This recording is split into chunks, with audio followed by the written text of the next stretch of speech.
All right, welcome to Mr. Miller's Woodshop podcast. I'm your host, Bobby Miller. Excited to bring you the summer edition, meaning this may be the only edition all summer that we get through because, as you'll hear at the end, I've got a big announcement to drop on you guys, but that'll be towards the end. And I'm darn busy. I mean, it is crazy, crazy busy with work, trying to feed the family, and then trying to uh, support the family and be present while I'm at home. Doesn't leave a lot of time for some downtime, but it's blessings through a fire hose season in my world right now. And so I just want to bring you guys all up to speed with what's going on. It's June 17th right now, 2025, and school let out a week ago, more than a week ago, maybe a week and a half ago. We had woodworking club. We had some other projects, curriculum writing. I'm working on an article, talking safety speed, project lead the way.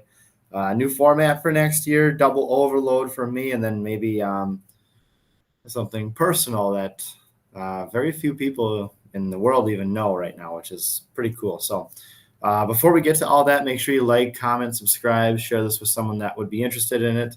If you're listening recently, like this year, that's great.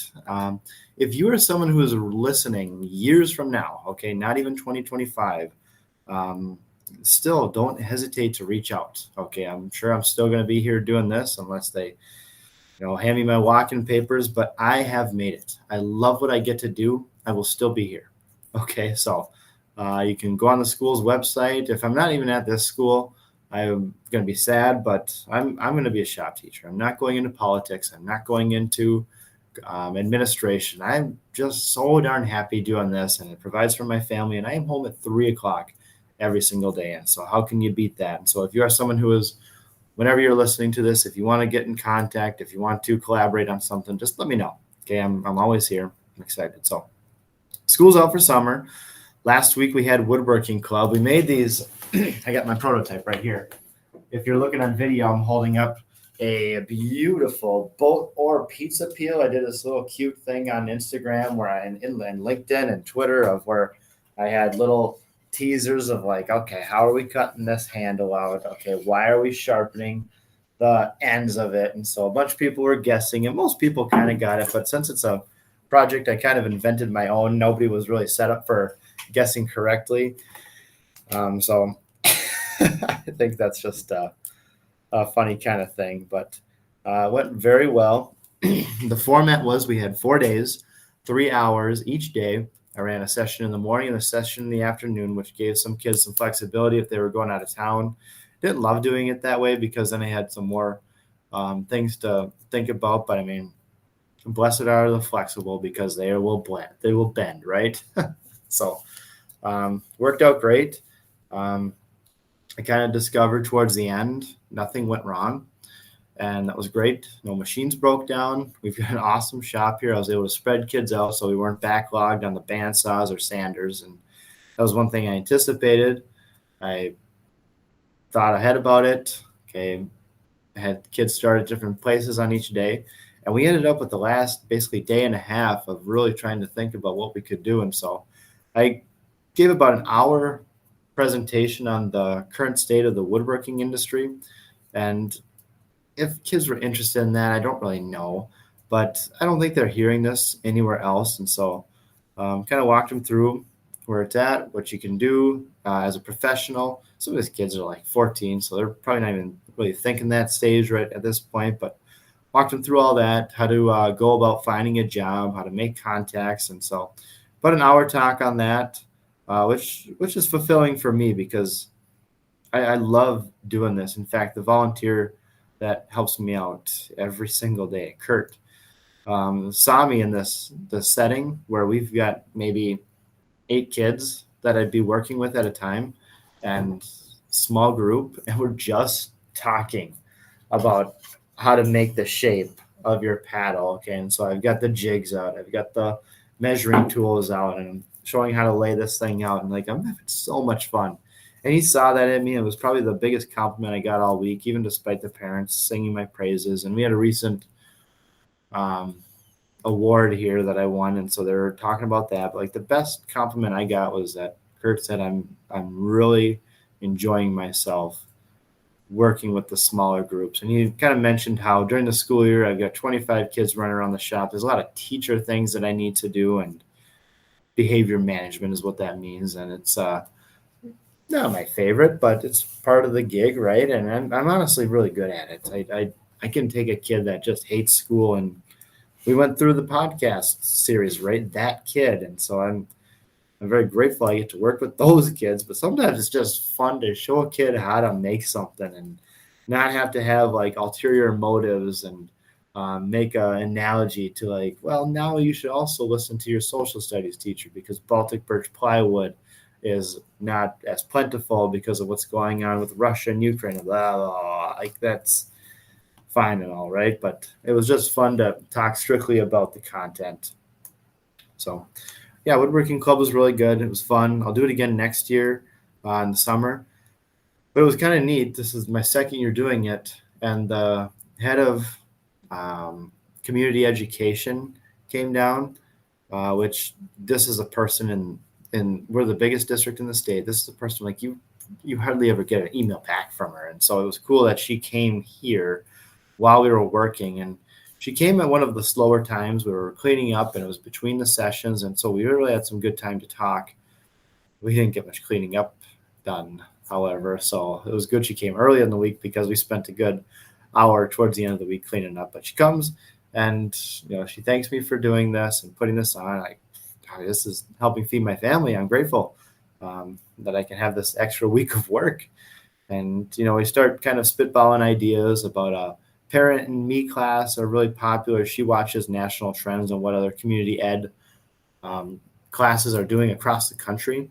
And so there's probably something like that that's going to come up in the years to come. There'll be some evening offerings. I'd like to offer some to like just adults. And it's weird because I know woodworking. Okay, I'm fine with teaching it, but I've always been a little off put by teaching people my age or older, and I've never been more nervous than last summer. I taught the safety speed staff woodworking. Like I was literally in the bathroom before the first session started, like not heaving or anything, but just like, oof, I am nervous. Like this is like first time ever substitute teaching nerves like I had in 2015. Like I don't like this. And it went great. The guys that didn't want to be there liked being there and said so when they didn't have to on an anonymous survey that I put out at the end of the class. And so those offerings through community ed, if you're local here, are going to happen, but they're not going to happen this next year because of an important announcement that you got to stick around to the end of the podcast to hear about why. So let me just write something down so I don't forget. But it's a good thing. Okay, it's a good thing. It really doesn't change anything if you listen to me professionally. So it's yeah. Let's see. The last I forgot about this, and I want to mention this because they've been so good to my program, good to me personally. So the summer of 23, I worked for Janish Wood Products. They've since been bought out. Now they're Viren Wood Products, offshoot of Viren Holding Company in Ham Lake, Minnesota. And they're a great place to work for because they're like 5 minutes from my house. They do European style cabinets, which is a process I didn't really know much about. Big time CNCs, like gigantic Homag styles, machinery, like amazing equipment, like a cabinet factory. And really there was only maybe 15, 20 employees. And so I got to get a taste of just about everything. Now, we work 50-hour weeks. I made really good friends with the employees there. A lot of them are similar seasonal life. One guy, he's now the number 2 since the new owner left. He's the number 2 guy. And it was just him and I in the back of the box truck, eating our lunches and, sharing kids' stories. His kids are older than mine, but he suggested lots of little tips that you can have just as a father, like keeping Band-Aids in your wallet. That has come in handy so much. And he's the guy that taught me keep Band-Aids in your wallet. Yep, keep a Paw Patrol and keep a Princess Band-Aid in your wallet so that when you're out and about and that owie happens, like you're ready to go. meltdown is reduced from 10 minutes to 2 minutes. This is how he said it. So that's so cool that we've got this community here. But anyway, long story longer, the new owner called me, Pete Adams called me, when sent me a text message of all this laminate countertop cutoffs that they had just stockpiled and piled up and were looking to get rid of. And he's like, "Can you take this?" And oh yes, I will be there. When can I be there? And this is the last week of school, and I'm not immune to the summer mode as well, but yep, I can be there Tuesday, 2 days before the last days of school. And so I'm trying to think logistics, of how I get this in and how I pick it up. And so it was just me picking up after hours, and it was fun because I got to see them. They have reduced their staff considerably just to lean up the process, and the new management is got a different vision than the old one. So yeah, a much more lean crew is great. Sad because I didn't get to see my old friends, but the core guys were there, and great to talk with them. It was fun because it was like working there again. They had the laminate stored up in this loft, and so we went up there and dug it all out. And I'm helping him install the long forks on the forklift, and I'm like, man, this is like 2 years ago. I should be getting paid to do this. He's like, no, you're getting a lot of free laminate, so like we're not going to do that. Like, yeah, I know, I'm just teasing, but it was fun to talk to him. Amazing donation of laminate. I got as much as I could fit in the back of my truck. They only wanted me to come one time, and I'll be welcome back at certain times, but I shut down a lot of their operation, and it was raining then, and so it was like, okay, you got to bring your truck in. Now we can't move forklifts around. Like, all right, so not going to push it. They're so good to this program here, and they didn't have to even call. They could have just brought that straight up to the dumpster. It would have been a lot less work for them to just, rather than bring it to my truck, bring it to their dumpster. I'm out of there.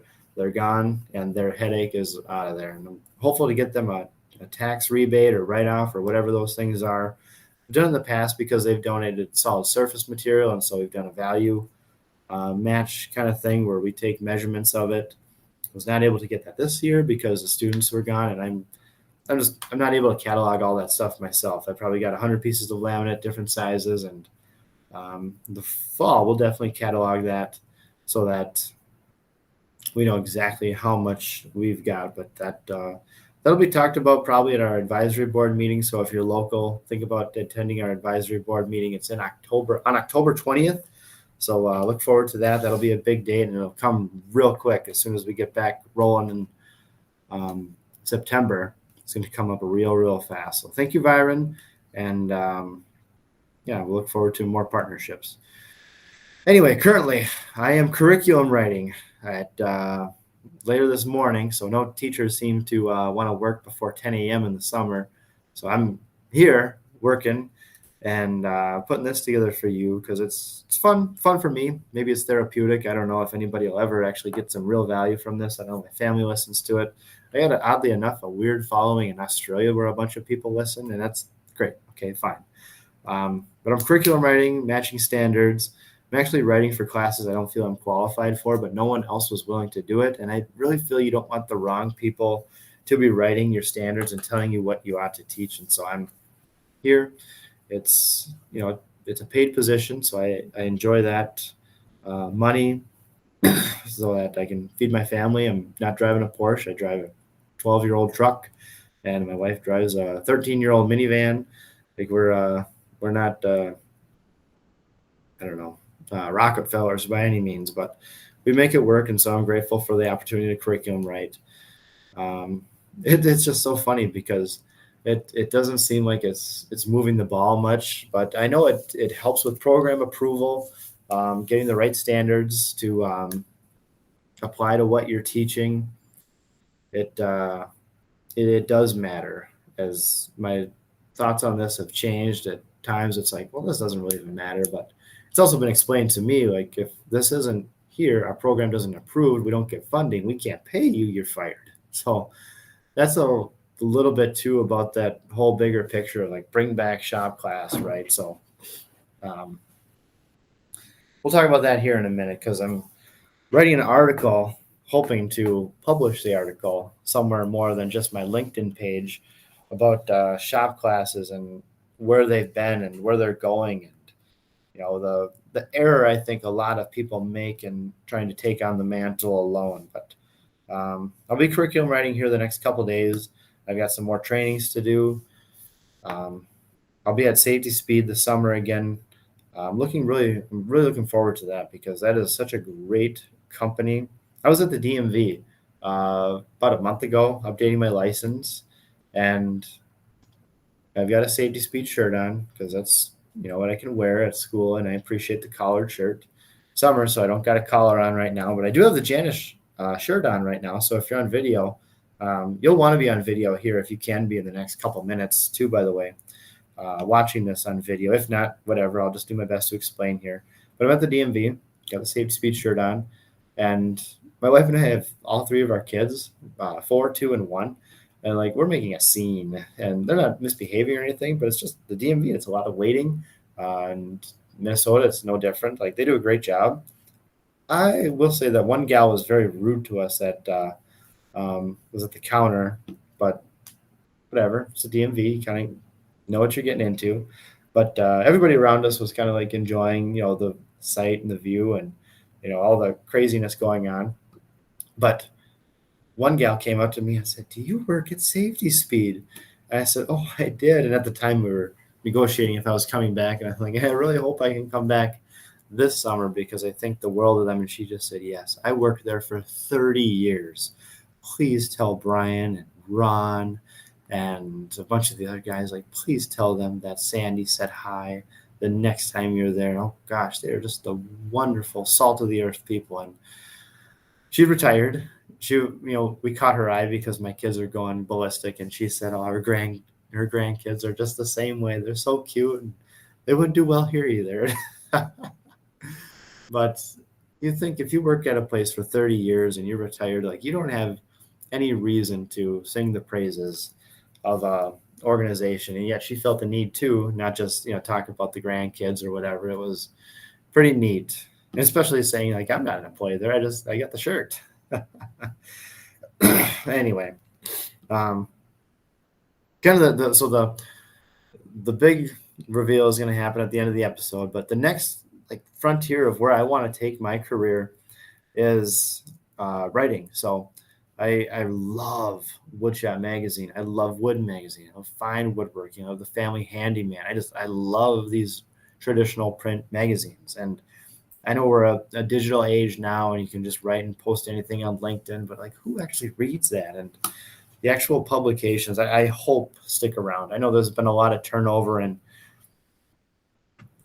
things happening in some of these magazines, but it's still such a relaxing thing for me to read about something I enjoy and something I like to write about things that matter to me. And so I actually wrote this one of the last weeks, probably the last couple of days of school, because there's a lot of clock watching when the kids are gone, and okay, I got to shut down my room while I did that.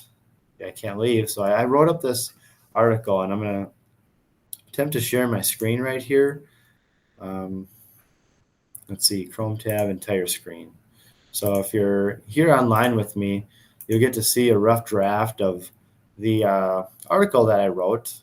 And I'm not going to read it word for word for you. You guys can pause it and take a look at it if you'd like. But I really don't think we need to bring back shop class. And I'm a shop teacher. Okay, and kind of the gist of it is we're still here. Okay, a lot of people at parties, at conferences, at networking events, I'll tell them I'm a shop teacher, and they're like, "Oh, we got to bring back classes like those." I see people post on Facebook, "We got to bring back the trades," and you have no idea what you're talking about, because yes, a lot have been shut down, but there are still so many that are thriving and doing well, and organizations and processes to really move the ball forward. So I want to just highlight a few of them. And if this never gets published, fine. It's just a little pet project of mine, but it's it's something that we need better education on. And so I'm just hoping that the um, outreach goes a little bit further, because there was recently a Wall Street Journal article that everybody was sending me, and they were shocked, being like, wow, this kid came out of the trades and came out of high school understanding a trade, and now he's making 70 grand a year. Like, big deal. I mean, that is probably 10% of my graduates, and 10% is a small number, as far as how many kiddos I see, but those are the kids that want to do this, that they don't take woodworking as a hobby. They don't take welding as something just fun to know, like they want to do it as their career. But I read that, was very encouraged. I guess, I roll it first, but encouraged because, okay, yes, the Wall Street Journal, like a big time publication, they are putting themselves out there and saying, like, look at what this high school did. Okay. And so I just want to, not going to highlight my own here, but right up the road from us, Blaine High School, their shop teacher is my old shop teacher. I didn't go to Blaine, but he found himself at Blaine, and now he's got a program that just dwarfs mine. He never leaves the wood shop. He doesn't have to go to engineering or graphics or welding. He just stays in the wood shop, and his class makes octagon poker tables, heirloom rocking chairs. They make custom desks. I believe they have 2 CNCs, and they have a little shop. Okay, their shop is probably half the size of mine. If you go onto any of my channels, about mid-June, June 15th, I posted a 3-minute walk around, and I'll do this periodically throughout the time. But I've got a huge wood shop. Okay, he's got less than half of what I've got, and they make it work and do it better than I do. Okay, and they're a big school, but the shop is small. The support he receives is small, but they do a lot with the little. Now, long story longer on John Almos. He was my shop teacher at Spring Park in 2010, is when I graduated. A few years later, he was cut because that was the era where they said, we're not a manufacturing industrial society anymore. We are going to be digital. We're going to be computer. We're going to be online. And that lasted maybe 10 years. I mean, maybe 2005 to 2015, there was that kind of ballpark of where they really minimized these. And it came from you can't find the teachers to teach it because they can make more in the industry. The classes are dangerous and there's so high liability. And the view of a administrator of taking out a shop class and installing a CAD lab was really smiled upon back in those times. And that's beginning. I want to say it's beginning to change, but really it has changed. Okay, the thought has changed. The sentiment is around, but some of us survived. So we're in the biggest district in the state. That means that change moves slowly. So not the small district that I came from. Our shop class maintained. There was a teacher here that I feel, taught fine. He taught what he knew. He just didn't take it big time. He didn't want to do these big projects. So he was spread darn thin across the auto shop, the metal shop, photography, graphics. Like, he can do it all, but his kids didn't do it all. The kids at Blaine High School in the wood shop, they do it all. They get everything out of it. I've learned so much just by working with him. He's in the same district. He's my former shop teacher, and it's just crazy because I live in this community, and I hear people down the road, at a restaurant talking like, "Oh, you're a shop teacher? Gosh, we got to bring that back." Like, we're a block from Blaine High School, and you have no idea what they're doing there. And it's just that disconnect that's happening right now really needs to change. And that's why I'm putting so much out on social media, so that people can see, like, hey, we're here. We're doing some cool stuff. White Bear Lake, I student taught there, and I've still got some connections there. They received a $100,000 grant from the Department of Labor, and they have turned their whole shop over. I've connected with the autos teacher because he's a younger, ambitious type, but he just wants to be an auto shop teacher. He's got all the certifications. He was a mechanic beforehand, I want to say he's a little bit older than I am, but he spent some time in industry and now he's giving back and receiving grant money to do it. And so this doesn't always have to come from your local tax base. Like everybody frowns like, oh, but we're a rural district. We don't have a big tax base. Like look into these grants. I mean, there are so many of them. The one that I'm disappointed that I wasn't selected to be as a finalist is the Harbor Freight Tools for Schools one. It's also $100,000. And maybe I talk a little bit about that later on here because that is one that I think is kind of neat. Just north of the Twin Cities, my first high school that I taught full-time woods at was Cambridge Isani High School. Their welding program routinely wins the state Skills USA competitions for the past 20 years. All right. They are a rural school. They are farm kids. Like these kids don't usually come into the shop knowing nothing. They come in with some experience and they just capitalize on that. They get significant metal donations from Aerotech, fabrication company up there. They just, from my understanding, or Aero Tank. I'm probably mispronouncing it. I'm sorry, but it's a welding company up there that builds these cylinders, and they donate their scrap metal. And there's a college that also donates some scrap metal up there too. And so donations are one way to really support.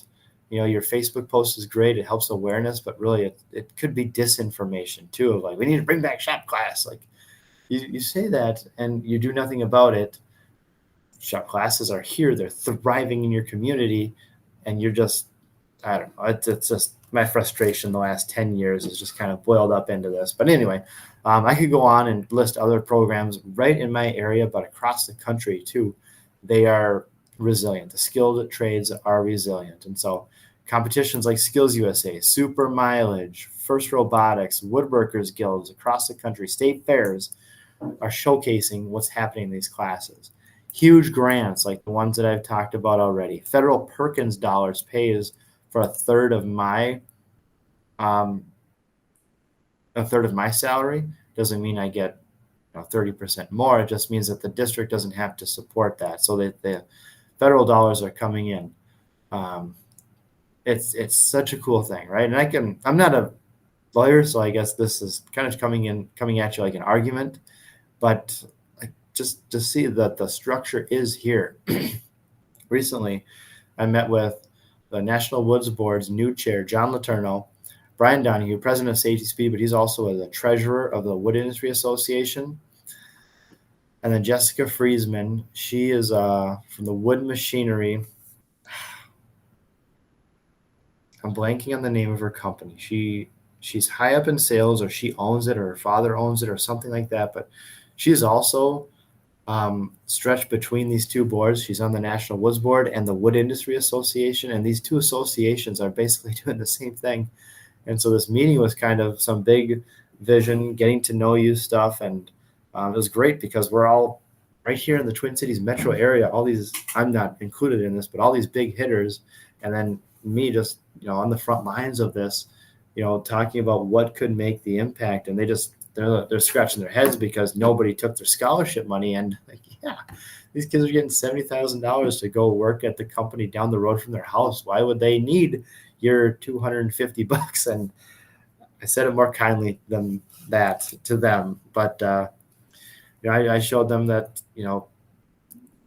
I'm grateful for the appetizers that they provided because like I'm drinking water. I'm not, buying the extra drinks at this, fancy golf course dinner club where we met because like it's expensive and teachers don't make much. And so what's cool about the Harbor Freight Tools for Schools is they allow a big part of that grant to go directly to the shop teacher. And that's a pretty big carrot, especially if you want to change the perception. Like there's a perception of Harbor Freight, and I don't think it's a positive one, but it doesn't need to be because their tools are just as, in my opinion, just as good as some of the other big brands that are popular to buy. And my brother has a full garage full of Harbor Freight, and he's more effective than I am at most of the times too, because he can buy two tools where my batteries only accept, one of the tools that I could afford. So the perception can change. This dinner that I went to was a getting to know you thing, but we talked about some big vision ideas here, and there could be some more collaboration. And John Letourneau was in politics, and so he's talking about um, some crazy things, but then also just what if some of these industries merge, and so we've got a better lobbying base. And he's been to Congress and lobbied for shop classes to come back, and so like that is a need, and that's where I could see a lot of these collaborations coming into effect. And the AWFS people and the WIA people and the IWF and all the letters people, if we could just like agree on the same letters and get under the same umbrella, like I think that could probably be more effective. But I kind of see like a lot of people just want to be the guy. And so if I go back up to the top of my screen here, like a lot of people want to take on the mantle as if they're starting this all on their own, as if they're starting from scratch. Like really, we're not. There's so much good going on and so many organizations. If we could just align ourselves and point to the same thing, like let's do it, right? So yeah, let's see. I talk about the online stuff that I do, the impact that I have had as truly what I feel like I'm an average shop teacher. I've just got a really big wood shop and a good community behind me. Okay. I'm posting online just to bring that awareness up. And I think everyone can do this. If you're a company or a business leader right now, like go around to your employees and ask, do you guys take shop class in school? That could be a nice little feature on your social media pages. We were at a tour recently at Everwood Friends, and one of the guys helping out with the tour, he was turning on dust collection, running some of the machines. He didn't do any of the presenting, but he was young, maybe 25, and he looked familiar. He had a frog and toad shirt on, and my kids are really into that, so I thought maybe that's where I'm just recognizing this. But later on, the owner of the business says, like, hey, do you recognize him? He said he had you up at Cambridge High School. I'm like, oh my God, yes, that's where I've seen him before.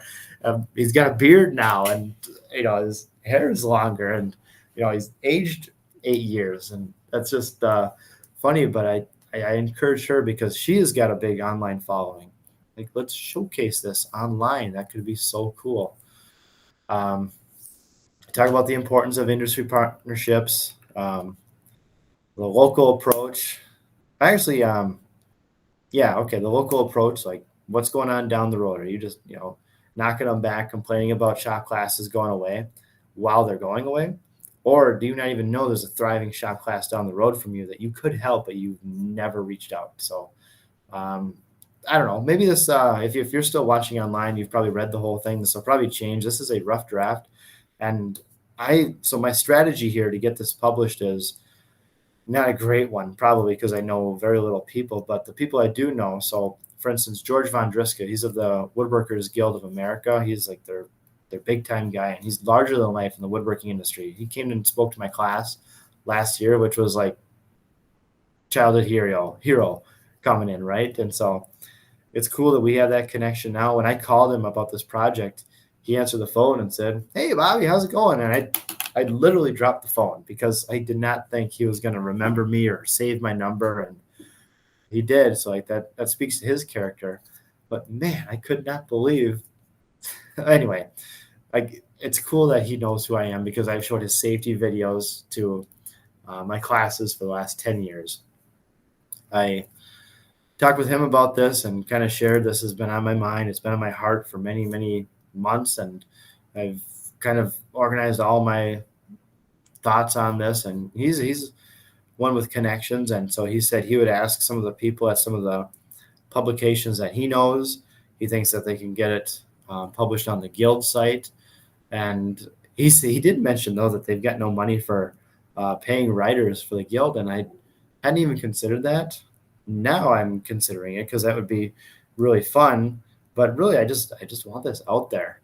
I follow some newsletters, and there's been similar sentiments about we don't need to bring back shop class in those newsletters, but you're telling the people that already know, and I'm trying to reach the people that are complaining. Okay, the blue collar workers that can help, the wood magazine readers that could help their local shop classes by just maybe even just coming in and supporting the teacher. My favorite thing that my volunteer does for me is change blades in the bandsaw. Like literally, it's the my favorite thing that he does. One, because I think he knows the bandsaw better than I do, and I know pretty good. Don't think like I look younger, but I'm not, and I do know what I'm talking about here. And the bandsaw work that he does on it, like usually I change out the bandsaw, double check everything. All right, thing is good. He undresses that bandsaw like crazy because he knows it inside and out and tunes everything up. And I asked him, like, did you change anything on there? And he said, oh, well, the thrust bearing was a little bit set back. Someone must have just pushed too hard. And so I reset that. Like, okay, perfect. Because I do go through and check them out, but it is so nice that I can spend some time doing some teacher stuff. Okay, I can grade. I can work with a student. I can reply to an email. And honestly, all the things that I would rather be changing out the bandsaw blade for, but he can't do it. He can't do the teacher stuff that I can do. And so if it's as little as that, like that's so big. I want to do. I'm going to make a note of this too because I want to do a whole podcast episode talking about him and just volunteerism because that's the local approach. If there's a retired woodworker in your area, why are they not going to a wood shop? And I understand the flip side of this well too because I've been offered other volunteers in the past and I say no because I don't want another adult that knows what they're doing in here, judging me or going to go back and talk smack or tattle or not like I'm doing anything wrong, but it's just kind of that weird fear because shop teachers everywhere, if they have another woodworker in the district or another welder or autos guy in the district, that's rare. We're the biggest district in the state, so there's actually 5 other woodshop teachers that we collaborate with, and that's brought tons to my program, just being able to collaborate with those 5 people. Sometimes the meetings drag on and it turns into their hunting trip talks, but like it's good to connect with those people. So talk a little bit about volunteerism.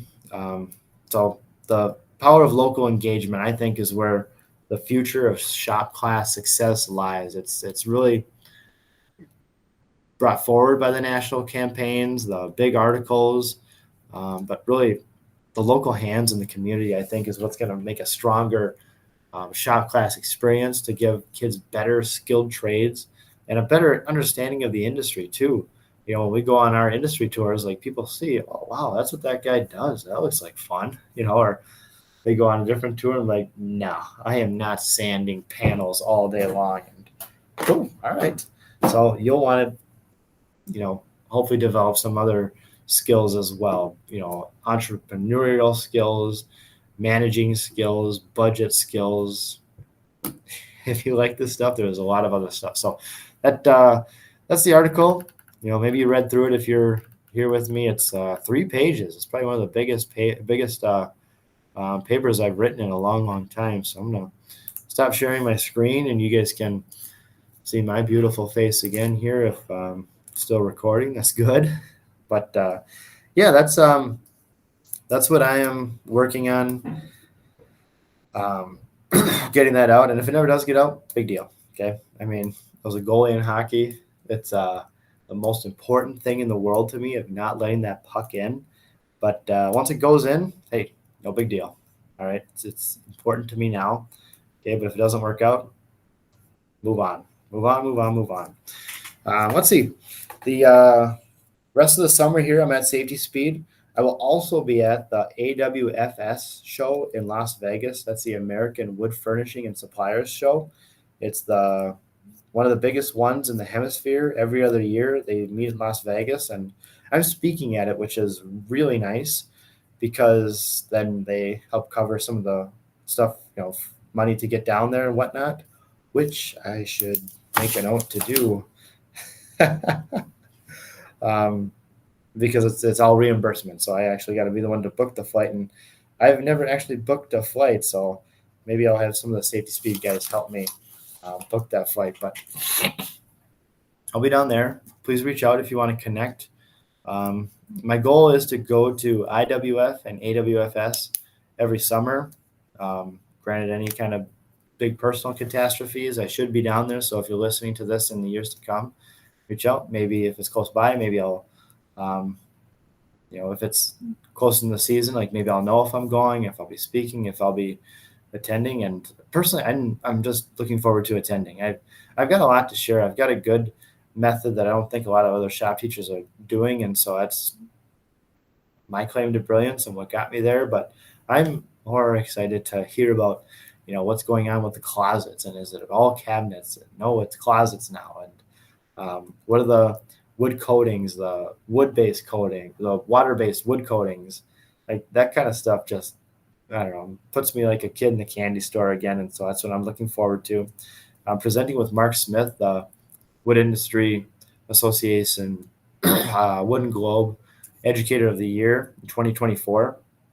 He's the one who actually asked me to present with him.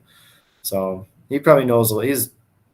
He's retired now. He's working at Microvellum as their brand ambassador, but he taught for 30 years. And so he's probably looking at me, about 20 years younger than him, young family. Like, he wants to go. He can't pay for it. So if I invite him to speak with me, that'll help cover some of his costs. And so that's pretty cool. And I'm getting scholarships from other places too. So those of you people like the Woodwork Career Alliance that are putting out scholarships for teachers, like, amen. Keep it up. I love working at cabinet shops in the summer. I feel like I learned a ton there, but it was nothing like last year being at IWF, learning from those people there and making those connections that otherwise I wouldn't have made. There's a whole bunch of shop teachers in North Carolina that I follow, and I steal a bunch of their stuff, but they gladly steal from me too. And it's just that networking piece where it's like, wow, that's a great way to teach a kid how to pound a nail, hammerschlagen, and look at, they had fun. So yeah, steal that idea all day long. I've got less exciting Project Lead the Way classes next year. Yeah, I'll talk about next school year a little bit now. Then I'll get to the big announcement, the big surprise everyone's been waiting for. So the next school year, I'm on a double overage, which means I'm teaching 2 extra classes. And so my calendar, as far as like what I'm teaching, is crazy. Okay. I'm actually only in the woodshop the first half of the day. And then because another teacher left, they weren't able to fill his spot. Principal asked me to take over his program, and real apprehensive to do it.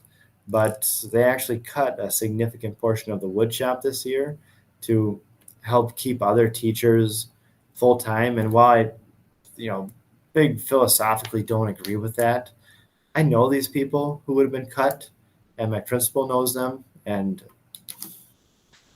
you see the person a lot more than the program, and it's wrong. I do think it's wrong. I don't think you cut a thriving program to help sustain a program that doesn't push, but it's hard when that person is standing right in front of you, or you know them, or you play pickleball together, and so that's the local approach, right? So anyway, so they cut the woodshop program, but anyway, I'm back and I'm full time, and that's great.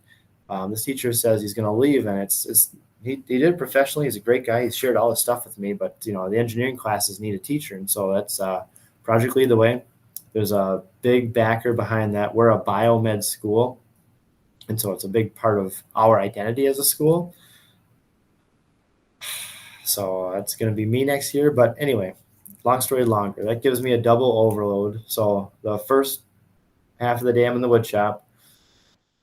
I've got some graphic design in there, and then I teach engineering the last half of the day, and then actually come back again for some more graphics. But basically, I don't get a break. There's no preparation period. So usually a teacher has at least 1 hour, 1 class period per day where they don't have students or any kind of duties to do, and they're just there to prep their work, prep their classes, grade assignments, prepared lesson plans, and things like that. And I don't have that all year next year. I do have the last hour of the day prep, my second trimester of the year, but that's coming at a time where I'll kind of get to that. Okay. Which is a blessing because it also means it's more money for my family, which comes at a really great time. So, and 2 weeks in the summer of training. Now they wanted to fly me down to Florida for this training, but I've got a young family, And to me, being a week away in Florida sounds awesome. But if I can't bring my family with and enjoy it as a vacation, like it doesn't really serve my family. And so there is an online version as well, and it's still a paid training, which is great. And I save them a ton of money, which is great because they're not paying for my food or hotel or lodging and flights and whatnot. Um, so like I'm happy in that regard. I'd love to go to Florida, but it's just not going to serve my 4-year-old, 2-year-old, or 1-year-old, or my wife who stays home with them. So do that online. It'll be great. In fact, it's very hard to work at home. I just got a smaller home. We don't have an office or anything. We got bedrooms that are bedrooms, right? There's no home office. And so, if I try to set up this training at my kitchen table, I know it's not going to go well. And I know a ton of you people listening have worked from home with young kids through COVID. Like, God bless you. I don't know how I could ever do that today. And some of you are doing it now. Whenever you're listening to this, you're probably working from home now, making it work with little kids. But it is way too distracting for me. I get very little done. And it's tough for the kids who are like, oh, is dad home? Yeah, dad's home. But you can't go see him. That's something that just I struggle with, so I'm not going to do it. Anyway, kind of think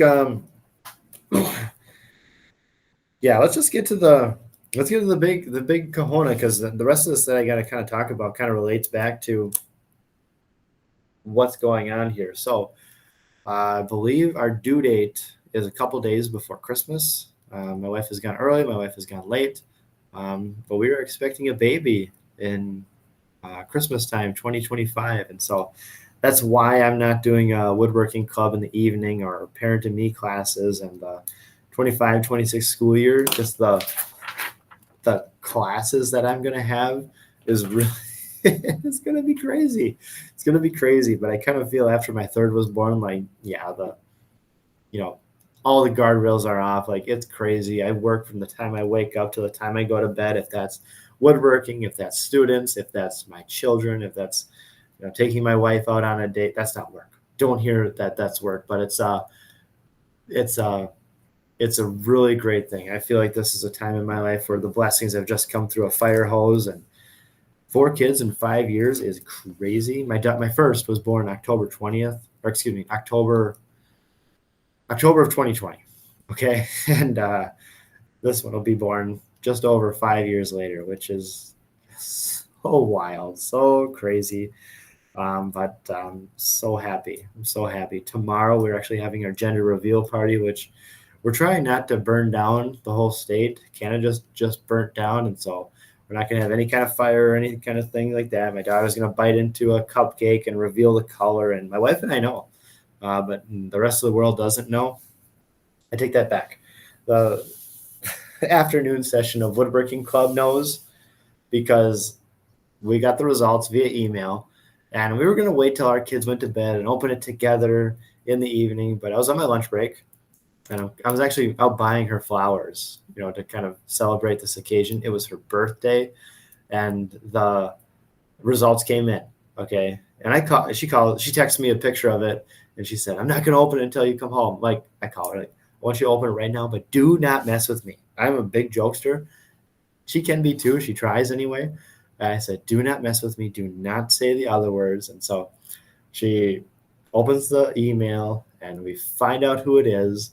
And I can hardly keep this in me. I'm so excited. I'm so excited.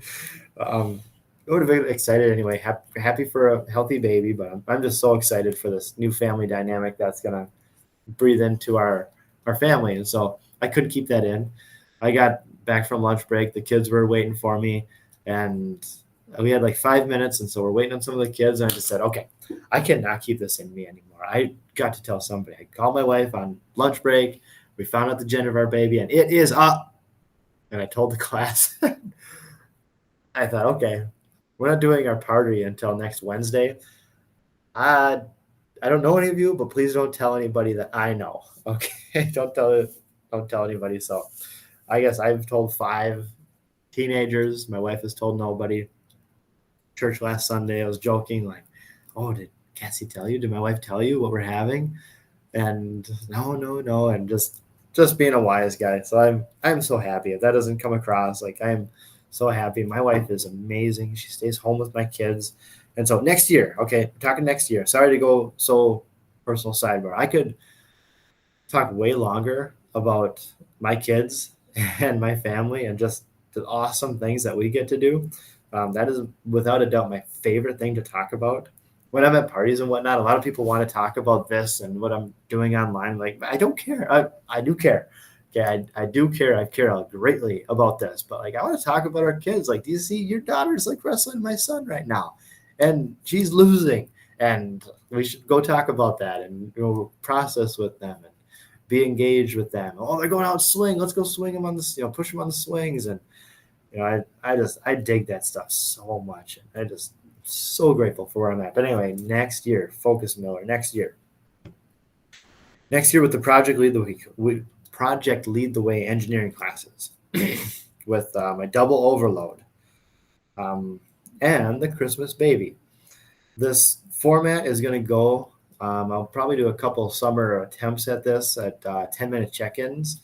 And so my idea is that I do this podcast weekly again, but just in like a 10-minute, hey, this is what's going on. This is what we encountered. Here was the issue. Not talking about the big laundry list of stuff that you're listening to as you mow your grass or your hour commute. You're listening to me. Like, it's just going to be like a 10-minute kind of thing. Seeing a lot of trends. And so I don't want to do this just by myself. I want this to be successful. And so I'm also watching the trends. And so the trends are kind of working towards that shorter format in the podcasting world. And so there'll probably not be less beautiful mural behind the shop teacher on video. It might just be, hey, I'm driving home. It takes me 15 minutes to get home. Here's 10 minutes of me just talking at you what the crazy thing happened. I don't plan on any kind of big series like That Kid series, but I want to be here. I want the podcast to work out. I'm going to probably focus my time too on long form podcasts on other people's podcasts. I've offered a couple companies to help start podcasts for them. And all three have turned me down, but they've said, if we've got funds and whatnot, they will potentially have me back as a podcast host or just the guy that helps run their podcast. And it's a fun medium. I mean, I do not talk in my classes. My kids usually within a month still don't have my name down. And I think that is a good thing. Okay, but if you are interested, I do feel strongly about all this stuff. And so starting a podcast for, so the model that I show everybody is Shop Saber runs a podcast. It's just I believe it's their owner and one of their marketing guys. Like, that's so easy.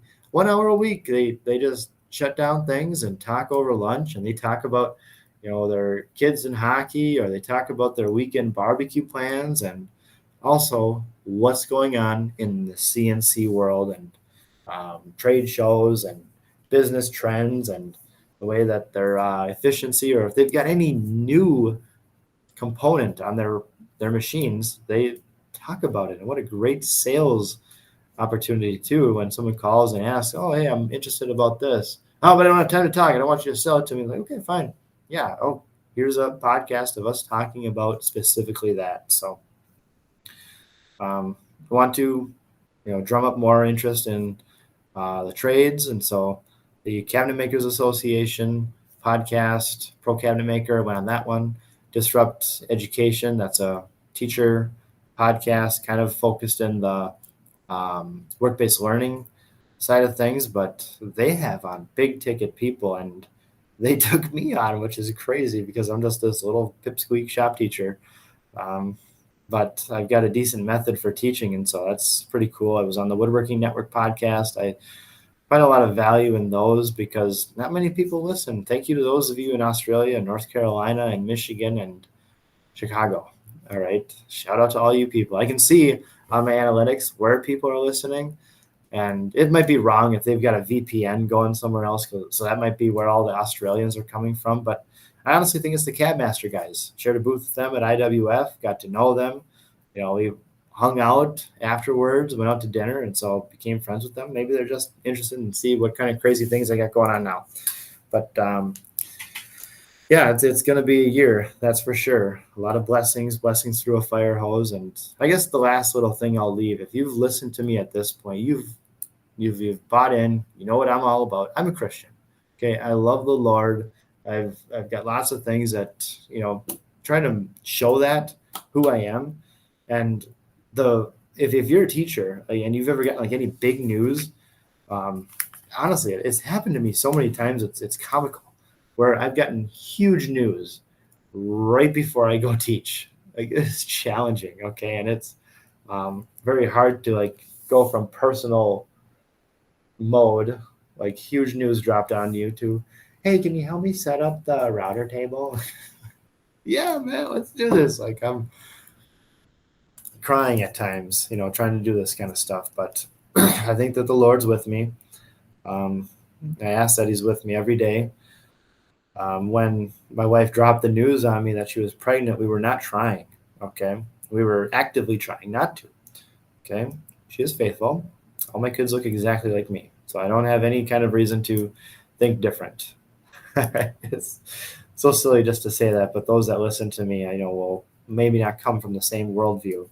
But my wife says we're pregnant. We're having our fourth. I can't believe it. I'm so nervous and scared, and so am I. I go back to class and teach my next 2 hours, and then my prep period, I had a former student to industry professional coming in to speak to my classes, and he also goes to my church. That's where we reconnected, and I kind of felt like he'll pray for me and my baby.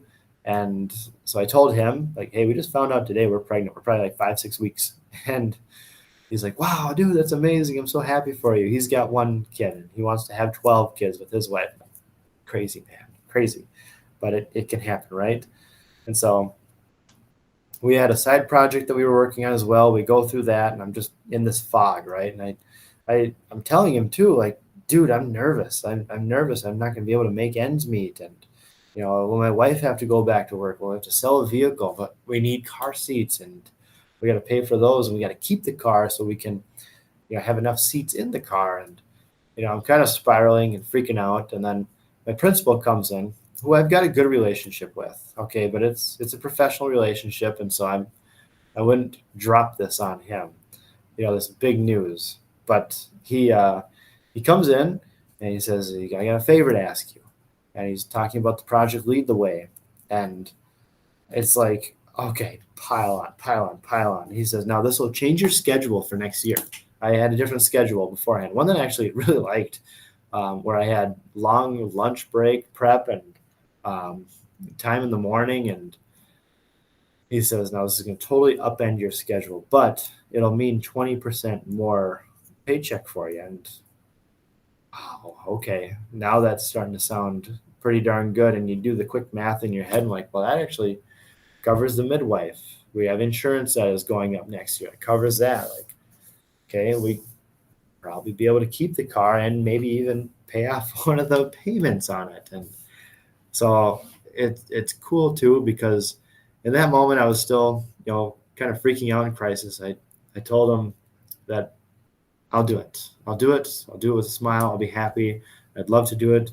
And just kind of broke it down for him. And I'm not the best speaker, if you've noticed. And so I told him, John, my principal's name is John. I said, John, this is just crazy, because this morning my wife tested positive for pregnancy. And he shook his head, shook my hand, and he's a dad at 2 and is in high school, and he's so happy for you. Wow, today, and you're already telling. And I said, yeah, I'm kind of freaking out because I didn't think we'd be able to make ends meet, but this kind of is like divine proclamation from the Lord, because I've been praying all day, like, how the heck are we going to pay for all these kids? And he's a Catholic guy. I don't know how devout he is, but he's like, yep, everything happens for a reason. And so it's a blessing. And the teacher that's leaving is leaving education altogether. Kind of sad. He saw an industry in 3D printing that will pay him double. Why would you stay, right? Single guy, had some personal tragedy recently. Why would he stay? So sad to lose him. His name is Christian too. It's kind of funny. But yeah, I'm very blessed. I'm very grateful I get to do what I do. I think this job allows me to stay healthy, to raise my family well. If you're an industry partner that's listened to me this far along, like consider leaving your job. All right, it happens so much, and that's why a lot of shop classes get shut down. As a shop teacher is like, wow, and that was the thing too. So, Noah, my former student that came in that day that I found out we were pregnant, he said, "Hey man, if you want to work for me, like we do $40 an hour starting out for someone like you." It's like that would math out, 12 months of work instead of 9. That would definitely be more. And he's like, "Yep, and there's opportunities for overtime and bonuses. We work in the South Metro. You'll be about an hour away from your job, so there'll be commute and less time with family." But I'm just like, he was trying to recruit me, and I talked to his boss too, and he's like, "Yep, that would all work. We could do that. We could definitely do that." And started thinking about it in terms of summer work, but I get so much value out of my time with safety speed and curriculum writing and extra trainings and AWFS, and I'm at the point now where it's not more, but it's close enough to justify it so that I can be a better teacher next year, and maybe more opportunities for writing and things like that come up. But I am really carrying on now. But thank you to those who have listened this far. Pray for me, pray for my family, my baby. I'm grateful you stuck around this far. Going out on a limb here, kind of divulging so much of this personal, I really try to stay the personal out of here so it can be for everybody. I love what Michael Jordan said in the 80s is that Republicans buy shoes too. And you think like, oh, he's a teacher. He's definitely on the left. Oh, he's a shop teacher with a big family. He's definitely on the right. Like, who cares? Okay, seriously, who cares? We can all do this. I identify myself as a child of God first, follower of Jesus, born again, whatever kind of term you want to use for practicing the way or Jesus follower. Like this is who I am, and love doing it. Might cut all this out of here, but if I didn't, enjoy it and share it. Okay, follow what I'm doing online. I really like my job. Feel like I'm able to be kids' favorite teacher, and I'm also all this. I never minister to them, but they kind of see like who I am based on what's around my room and how I talk and whatnot and my work ethic. And it's like, okay, maybe there's something to that, and maybe that's just my way of spreading the gospel, I guess. I don't know. I wouldn't make a very good preacher, that's for sure. So thanks for listening. Share this with somebody. Follow, rate, subscribe, like, smash that Rumble button. I'm not on Rumble, but no, this has been fun. Look forward to more. Talk to you guys soon. Bye. Oh, wait, hold on. One more thing. I was going to say this Wednesday, we're having our gender reveal, but I'm just going to tell you right now, my family and I, we are having a